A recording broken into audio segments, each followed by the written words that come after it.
You're listening to The Topcast, the original podcast for growth-minded instrumental music and voice teachers since 2015, with your host, Tim Topham.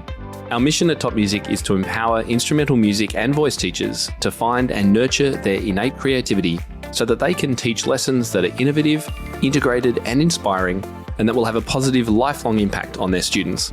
Join us each week as we interview teachers and creators from around the world and unpack fun and exciting ideas to maximize your teaching and studio business success. G'day everybody, it's Tim here, and welcome back to the Topcast, where we explore the smartest, most creative and future-focused ways to run a thriving and fun music teaching business. And today we have a guest who hasn't been on the show for 9 years, but I've missed him. And you'll see why once we get into today's discussion. He is an absolute inspiration.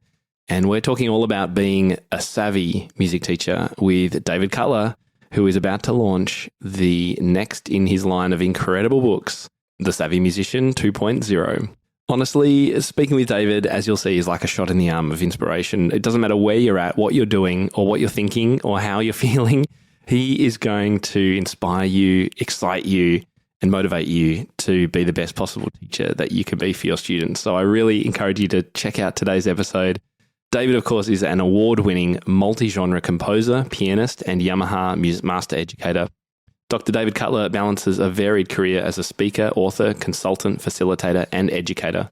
One of the world's leading voices on arts entrepreneurship and training, Cutler's acclaimed books, which provide tools for amplifying income, impact, and innovation, have shaped a generation of artists. His upcoming publication, The Savvy Musician 2.0, which is going to be released in July this year, will be the most comprehensive resource yet on music careers and entrepreneurship. And that's exactly what we're diving into today.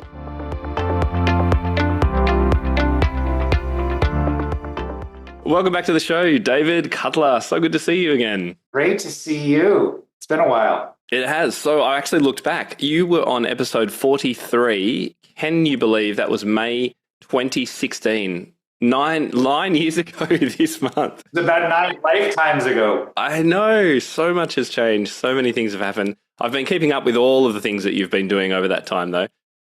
And of course, back then we were talking about your Savvy Music Teacher, that incredible book that truly impacted so many teachers. And I ended up talking about lots and sharing with lots of others because I believed in its power so much. And today you're actually announcing a new book, which is about to hit the shelves, called The Savvy Musician 2.0, which we're going to talk about in a little bit. By the way, fantastic keynote. I just have to mention it. The MTNA in America did a brand new initiative called Tempo, which is their first online conference. And you were the hit keynote speaker. I just have to say that was fantastic.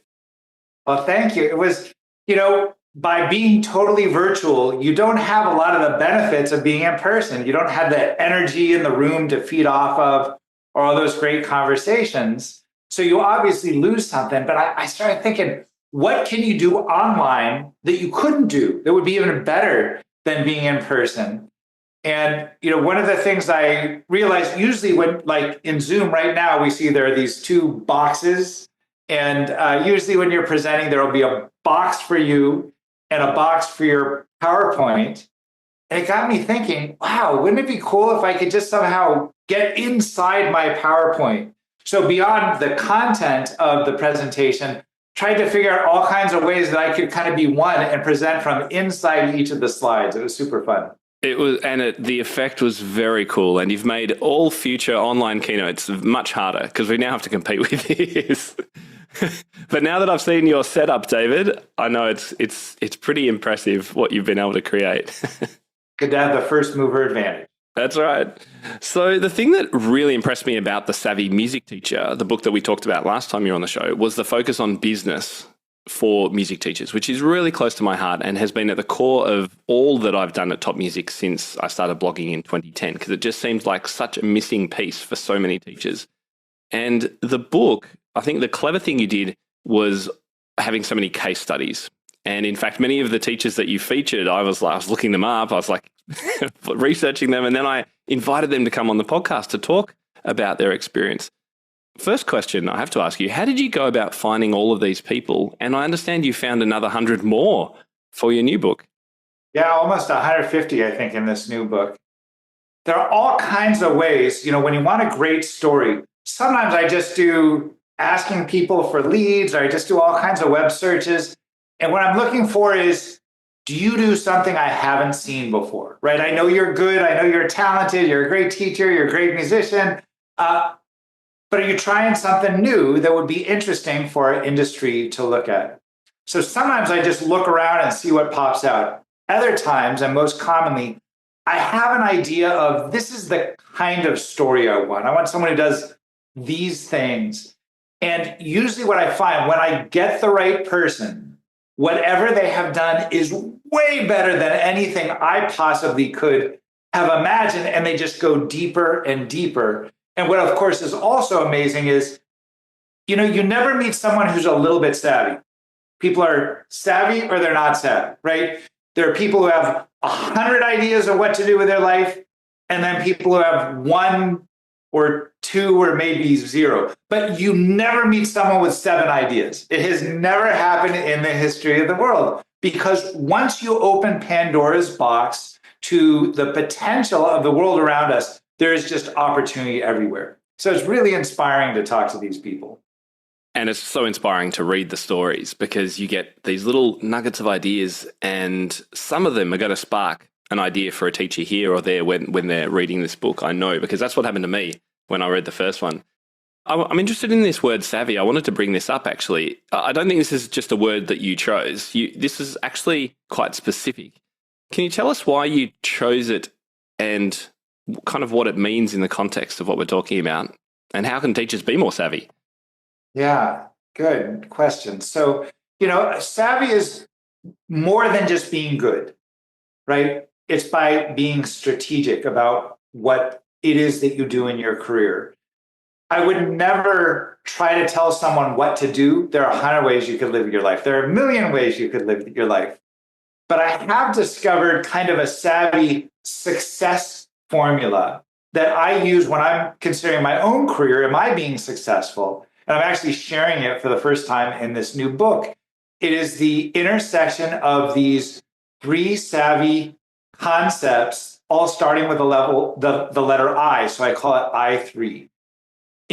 Impact, income, and inspiration. So in no particular order, income, money is not everything, but money is important. It costs a lot to run a teaching studio, or to have a family, or to make a recording, or whatever it is that you want to do. You got to make the money work somehow. The second I is impact. Hopefully, if you go into independent teaching, it's because you're passionate about doing something positive in the world around you.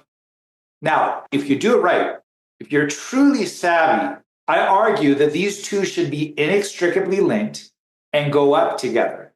So if you want to make more money, here is a strategy: make more impact, which could mean impact more people or impact the same amount of people, but on a deeper level.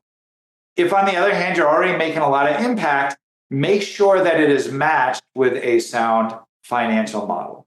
And then the third I is inspiration. Most of us start out in music because it's something we truly love. And if you ever start to disdain your career, that probably is not success, right? If it becomes a day job. So it's really the intersection of those 3 things: income, impact, and inspiration, that really gets to a savvy career. And of course, there aren't a lot of career models that come gift wrapped with a bow that have just like, this is the formula for it, which is why it usually requires a 4th I, innovation. And I think if you had used a term like entrepreneurial music teacher, then already some teachers will be shutting themselves off from that because they don't see themselves as a Steve Jobs or, whatever an entrepreneur is in their mind.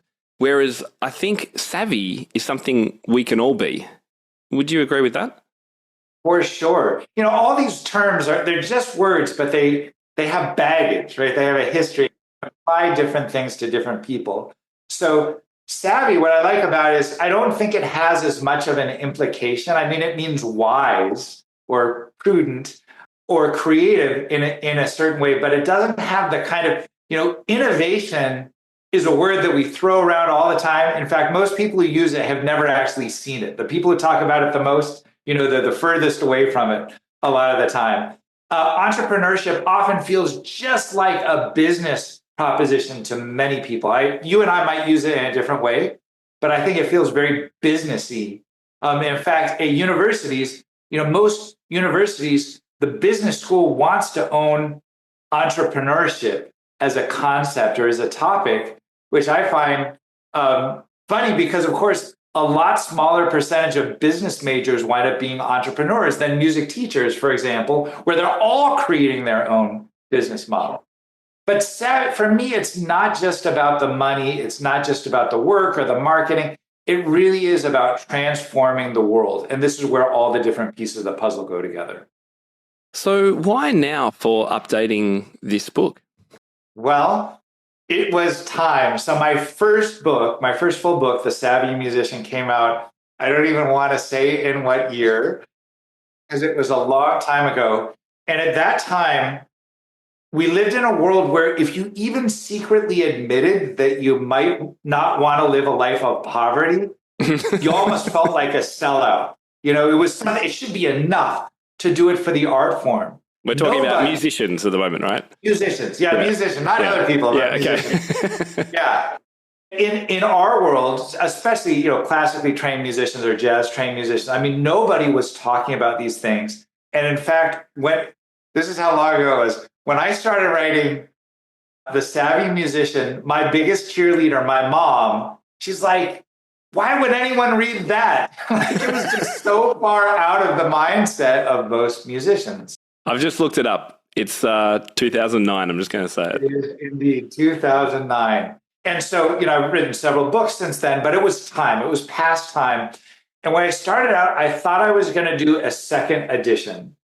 But as I started to dive in, I realized, first of all, the world has changed so much since then. New technologies, new global relationships, new social contexts. The world is just a totally different place. And beyond that, I have grown so much. When I wrote The Savvy Musician, I was just starting to throw out some ideas. Now I've been doing keynotes and innovation games and teaching this for years and years and developed a curriculum around it and pedagogies and the likes. And so as I went deeper and deeper, I realized this is not a second edition. This is truly a sequel. And there's really nothing repeated. Maybe 3% or less is repeated, just reminding people from the first version.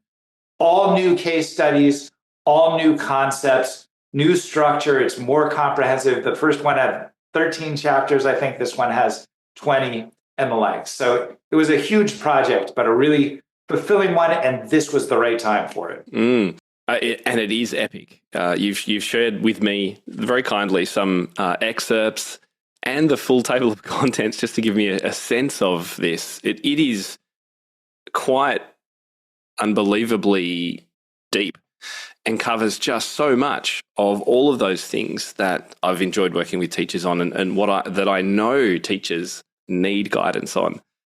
One of the questions, though, I have been wondering is, would you say this book is for musicians or teachers? And I know teachers are musicians, but we don't think of ourselves as musicians very often. Yeah, I was laughing at that question because, of course, I don't know that I know the difference. Hopefully a music teacher is a great musician and a passionate, maybe a music maker, a music consumer, or a music advocate, or whatever those things that a musician does. On the flip side, even when you look at performers, I don't think I've known a great performer who is not also teaching in some ways. We teach from the stage, we teach our audiences, we teach individually, we teach large groups. So I'm not sure I really understand the difference between those two groups.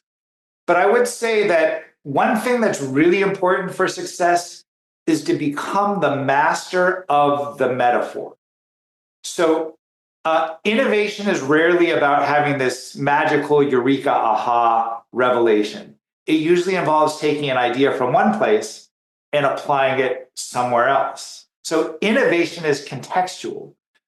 A lot of times, most of us tend to congregate with or find inspiration in others who look and think like we do, who work in the same sector.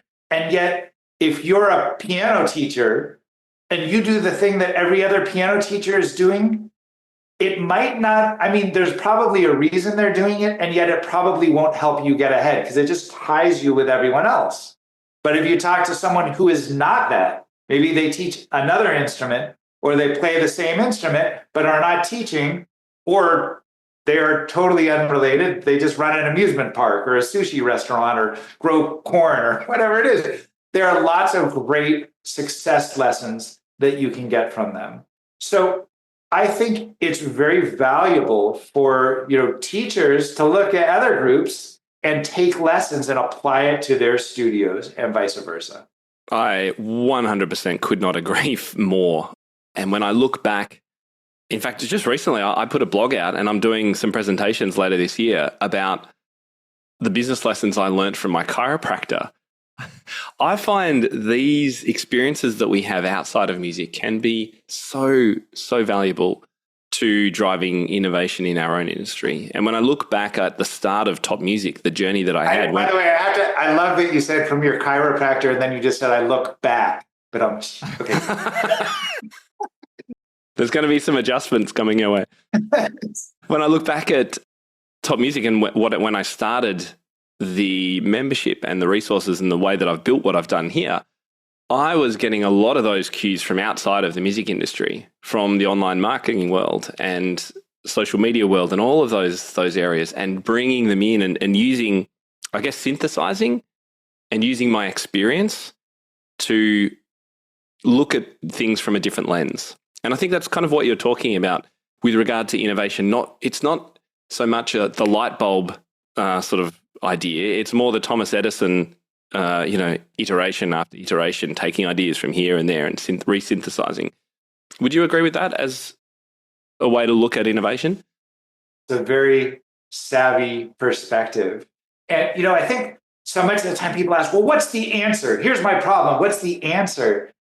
You can give a suggestion of an answer, but then if the situation changes, the answer is going to change. So I think what's great innovators can do, and great entrepreneurs do, and great musicians do, and great artists do, is they focus first on better questions. How you ask the question impacts the answer. Most of us ask pretty boring questions, and as a result, we get pretty boring answers. And it doesn't mean that it's a bad question. Like the most uninspired question is, what should I do with my career, or something like that, right? Which it's not a bad question. It might be the very reason that you're here, but it's probably not going to lead to great, bold thinking. But if you ask a crazy question, you can get to a crazy answer. If you ask an absurd question, you can get to an absurd answer. So, I like to think, instead of what should we eat for lunch today, you might ask, what should we eat for lunch today that will make us laugh uncontrollably 20 years from now, right? You change the question, you totally change the context, and it opens up your thinking.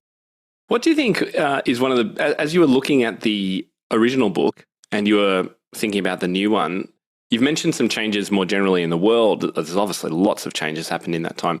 But what were some of the things, was there anything in the book that you really needed to go, actually that's not right anymore, or that has really flipped now? Can you think of any examples of that?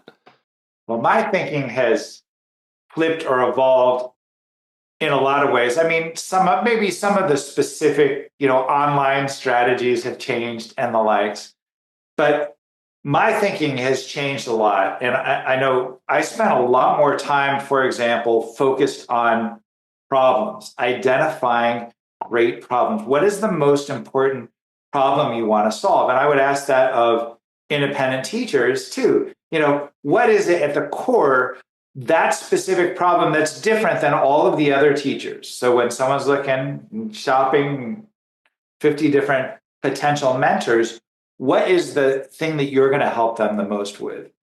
I've run a lot of, certainly since Savvy Musician came out, I've run a lot of pitch competitions where there will be. Oh, yes. I had a friend do one of these with you. Nice. Yeah. I mean, it's really interesting. And so they've been all shapes and sizes, but I've run many where individuals will have one idea to pitch an idea, some concept that they have, 1 minute to pitch a concept.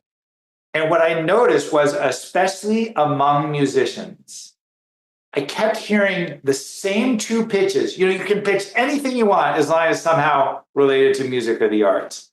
I heard the same two pitches over and over again. One was this: solutions for musicians like me. For example, maybe I'm an oboe player, so my business idea is I want to sell double reeds, which, okay, I mean, you need good double reeds, and those are real people too with problems, but 100% of our audience shouldn't just be other artists, probably. I mean, there are probably other people who could benefit from what we do too. And the second most common pitch is music lessons or music teaching for kids. And of course, that's life transforming. And I know a lot of your listeners do that. And thank you for that incredible work. But there are a lot of other audiences. And I will never forget, one of our judges one time was listening, and she said, they're all pitching music lessons for kids.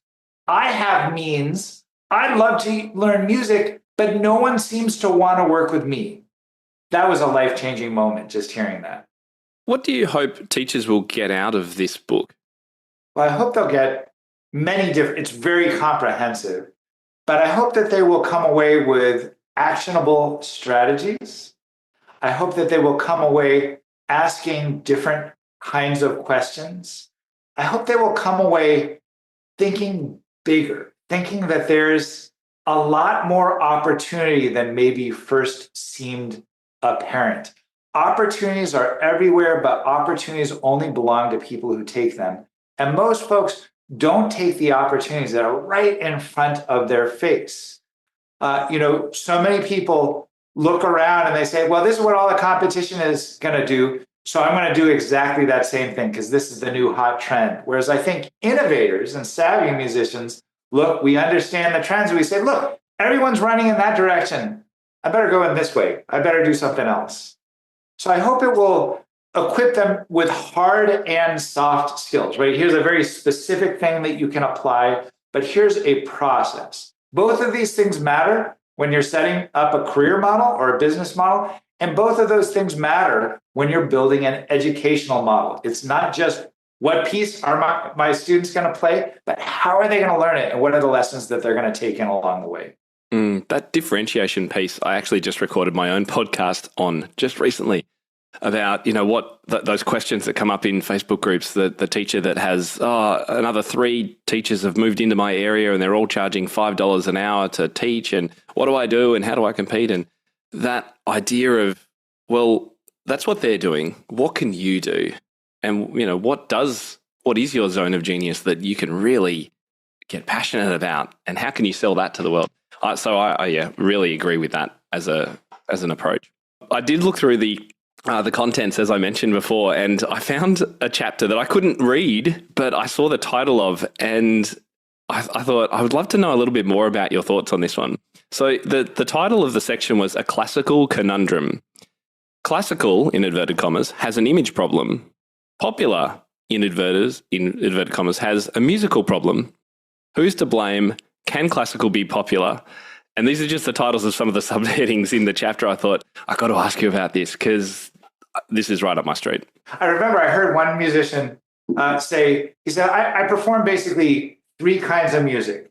I perform some popular music, I perform some kind of popular music, and I perform some very unpopular music. And those are the 3 different styles that I like to play. I think full disclosure, I am a classically trained musician. I just think it's an incredible art form that has so much to offer me personally and the world at large. But in today's immediate gratification world, it takes a lot of concentration and requires a lot of its listeners. So in those parts of the book, I make the case that when many people think, well, classical's not really my thing, and I actually go through in the book and I talk about some of the common concerns that we hear from these folks, like it's not good for dancing. or it's it doesn't have any words. These things that we're used to, or where is the beat? Those kinds of things. So it makes sense in a world where we're used to certain, not me and you maybe, and your listeners, but the lay grocery store audience is used to certain kinds of experiences, that the classical presentation is so distant. And so one of the things that happens in popular music, you don't just go to hear many of those concerts, you go to watch a show and to have a full body experience that considers all of the elements. So I actually have one part of the book where I have side to side stories. One is about a classical concert, one is about a popular concert, and the paragraphs are the same lengths and it uses kind of the same words, but in a very different context because the focus is so different. The 13-minute works where you get admonished if you clap between them, and the 3-minute works where people are yelling at the top of their lungs. The penguin suits versus the crazy costumes. So just the energy is so different. My perspective is, what happens even in the classical world is, I think people that are thinking about audiences, this happens with a lot of orchestras. We say, well, if we want to attract new audiences, we'll have a pops concert series, right? And this music's going to be a little bit friendlier, and we're going to make it more visual. We're going to have a film that's there. We're going to have some puppets. We'll have an acrobat, something like that. And then they rehearse it. They have maybe one rehearsal for it, where they usually have 5 rehearsals or 3 rehearsals for the other thing. And from my perspective, the more foreign something is, the more important it is to have all of these visual elements, for example, since we live in such a visual thing. So if you're performing a Mahler symphony, which is so long and so different, you need to make that a multi-sensory experience. But if you're playing pops music, you actually don't need to do it as much because it's already simpler that way. So you have to, I kind of go the other way. So I'm just ask a lot of questions about what are the decisions that, our power tool is the music. But a lot of times the presentation does not match the moment. And that's what I talk about in there. You mentioned in some of our back and forth before the interview something called creative performance practice. Is this what you're talking about, or is this different? Well, it's a different line of thought, but it could be related to that. Are you able to just go into that briefly? Because that also sounded in good alignment with what a lot of my listeners will be familiar with. For sure. So, and this is actually going to be my next book. It seems like in the music teaching world, while there are many different instruments, many different pedagogies, different approaches, different levels, there are probably 2 things that we all agree upon. One is that students should play well, and I agree with that, right? Artistic excellence. But the other is that the job of a performer, and especially when we're talking about classical lessons, the job of a performer is to realize the intent of a composer, to play the articulations and colors and notes and rhythms and dynamics as it was intended by the composer in a way that is stylistically appropriate. And when there is room for creativity, it is minor tinkering around the edges rather than dramatic, bold reimagination.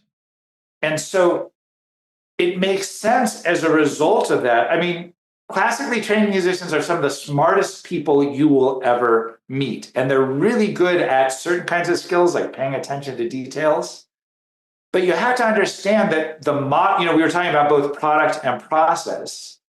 The traditional model that we have learned, not only don't we train musicians to innovate, but we train them to not innovate, right? We train them. The secret to success is realizing someone else's vision without doing much to it to make it your own.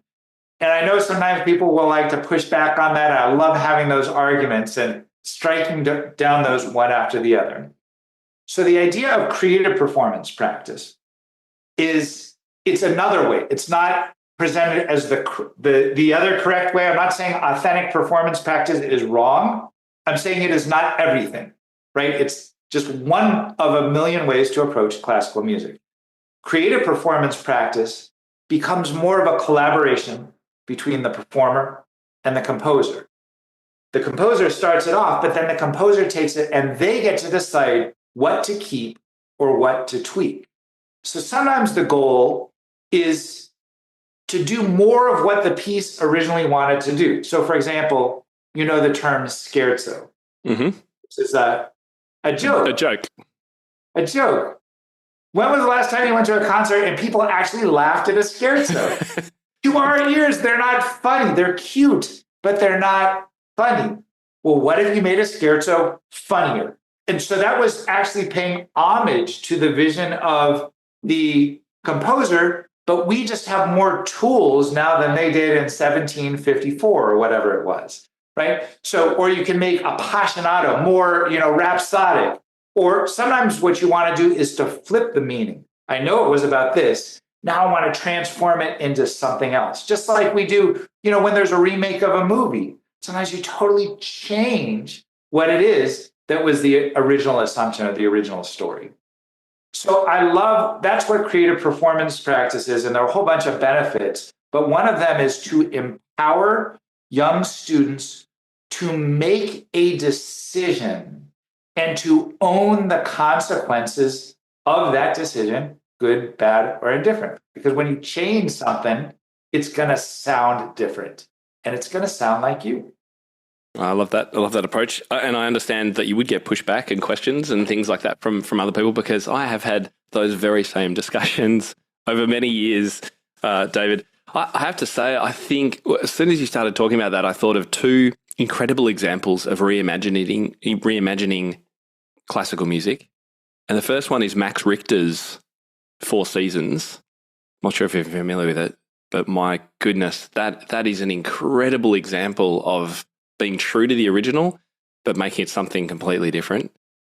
And then I also thought of, because I went to see Hans Zimmer live not long ago, huge fan of Hans and his movies.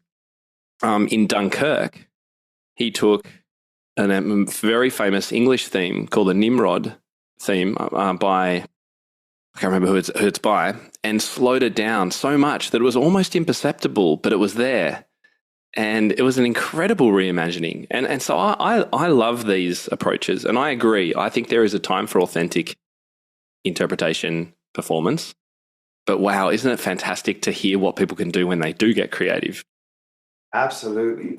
And classical music can be such a great form to teach so many different things, but it's not inherently any more than any other discipline going to do that. So it depends on you as a teacher.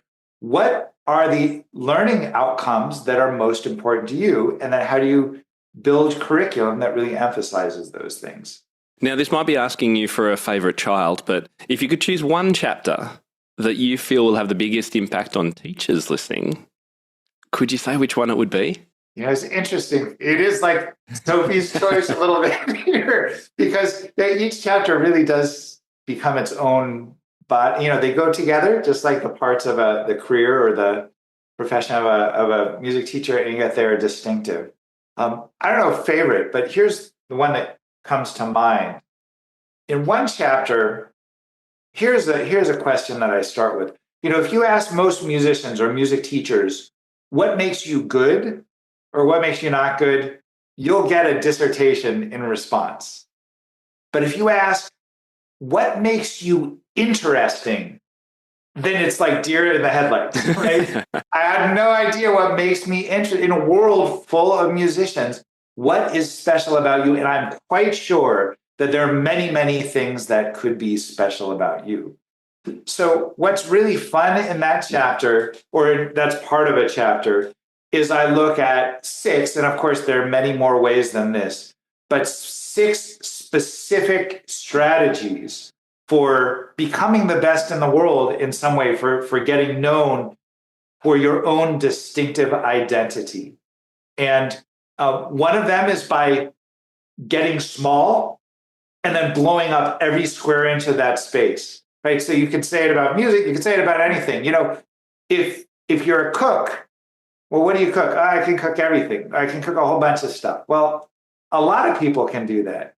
But if you decide that everything you cook is going to have a secret ingredient, goat cheese or Cheerios or mushrooms, right? Everything I make is going to have mushrooms in it. So it's very niche. And then you become the world's leading expert at all things mushrooms. So then maybe you make a blog or film a podcast, or you write a cookbook or found a holiday, or do Alice in Wonderland tours. There's so many things you could do. You could make a full-time living just around mushrooms. And in fact, pretty soon, you might even become known as the world's greatest fun guy. Okay, I'm working too hard. That's all I got.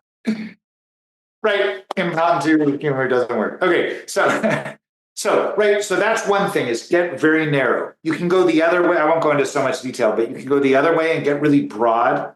Sometimes I'll ask people, what kind of music do you play? They'll be like, well, all kinds. I'm like, wow, there are thousands upon thousands of genres. That's ambitious. And then I ask, well, what do you mean? And they say, well, I play classical through contemporary Baroque through contemporary classical music, which is great. There's a lot of great music in there, but that's a single genre artist. And there's nothing wrong with being a single genre artist, but the hardest place to be is in the middle. You'd have more luck if you just focused on Vivaldi or got really big and you're like, everything I do, it's going to borrow from all these traditions. So another one is about being really broad and then being narrow in your broadness. Another one is about combining multiple talents. So we live in a world where it is oddly unremarkable to do one thing remarkably, if you think about it, but we are still fascinated by multi-talents, which is why it's much more likely that a video will go viral if you have one person playing 7 instruments as opposed to 7 people playing 1 instrument apiece, even if the art is identical. So those are some of the strategies, and there are several other ones. But I've done whole classes, whole seminars on this to just figure out what might your distinctive identity be, and how could you become the best in the world at doing that thing? And it's a terrifying question for many people. And when they find it, it's liberating and it opens up everything. And you'll have to get the book to get the other dot points from that chapter. I'm already interested in what that might be. Because I'm thinking, again, back to that differentiation piece with regard to teachers. Rather than being the teacher, I teach ages 7 up. All styles, all ages, all abilities, 7 to 70, that's my range. Yes, you can do that. Lots of teachers do. But particularly if there's competition and things like that, what could you do? What could you be? What could be your specialty? I think I often ask teachers that same thing. I know that's only just touching the surface of what you're describing, but I think it's a really good thing for teachers to think about as well. And, up until now, most teachers are competing pretty locally. And then with COVID and everything, now people are working more nationally, internationally by giving online lessons and the likes. It's just going further and further in that direction. So you're not only trying to figure out what differentiates you from people within the same zip code, but really everyone else on the planet, which is very humbling, but also very powerful if you can find your own identity. Now, as we wrap things up today, David, I was incredibly excited when you were able to put together an article for our magazine this month. It's called The Savvy Music Teacher 2050. It's actually a little bit different. I don't know how you've had time to not only write a book, but write an article for us. This is a great article too. As we wrap up, I just thought, would you be happy to share just a couple of those predictions? So just for the background, I thought our topic for the month of June is the future of music education. And I thought, who better to give us an opening article on this than David Cutler, talking about some predictions for a few years into the future, maybe 20, 30, 40, 50, whatever it is. Could you share just a couple of those quickly as we wrap things up, David? And that's a great innovation strategy. Look into the future, figure out what's going to happen then, and then reverse engineer things.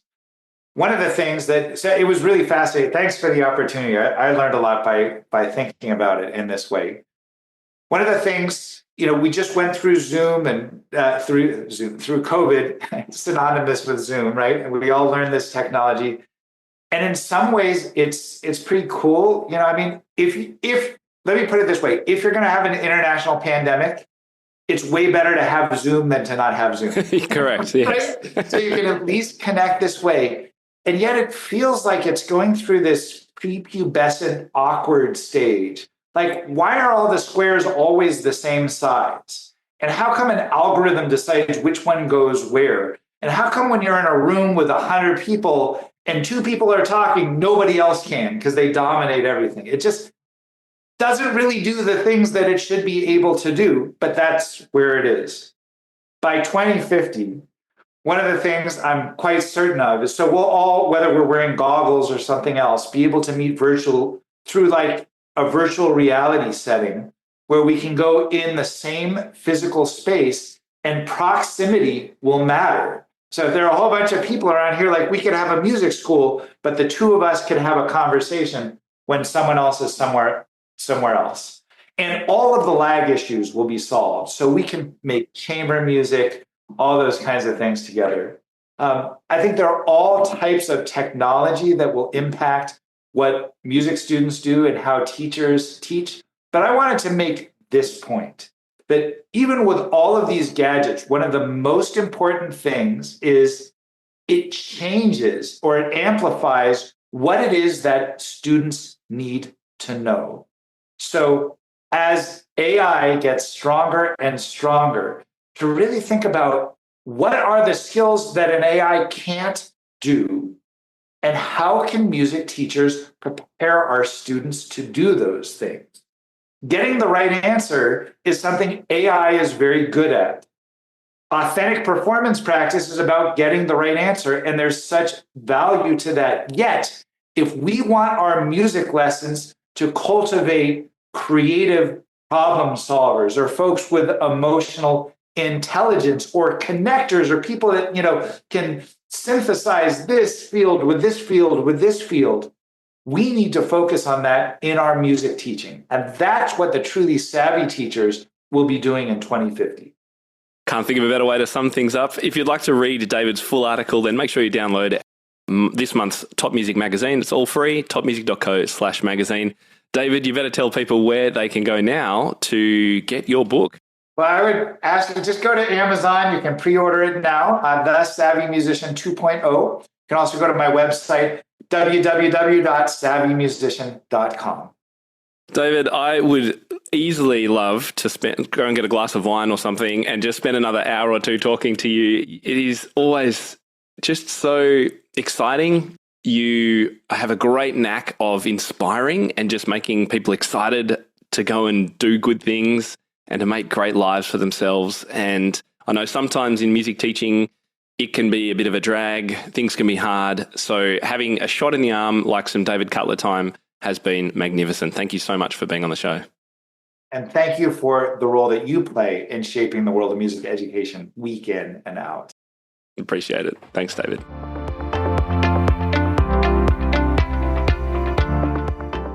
Well, how do you feel after listening to David? It's just so inspirational, the things he talks about.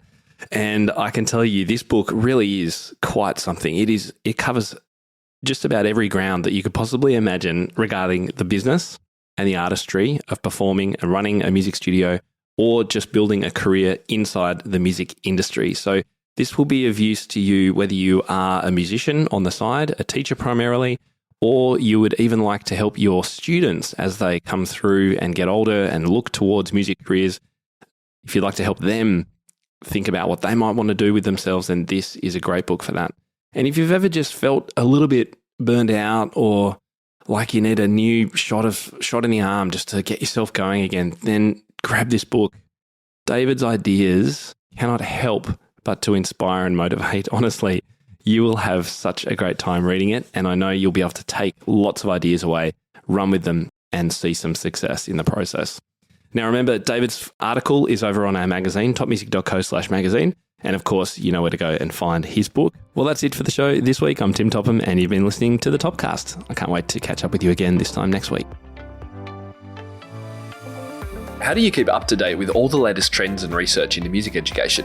How do you connect with other teachers around the world and make sure your teaching stays fresh and relevant for students of all ages and stages, both now and into the future? I created our Top Music Pro membership to be the one-stop shop for music teaching resources, training, support, and community, and I'd love for you to come and join us inside. With over 40 comprehensive training courses, hundreds of teaching demonstrations and lesson plans, free monthly sheet music, discounts, and all the business and pedagogy support you could ever need, Top Music Pro is the community you've been looking for. If you're ready to level up your learning from the podcast and join thousands of other teachers in our global network, head over to topmusicpro.com today. If you enjoy this show and want to hear more of our work, be sure to subscribe to this podcast wherever you're listening today.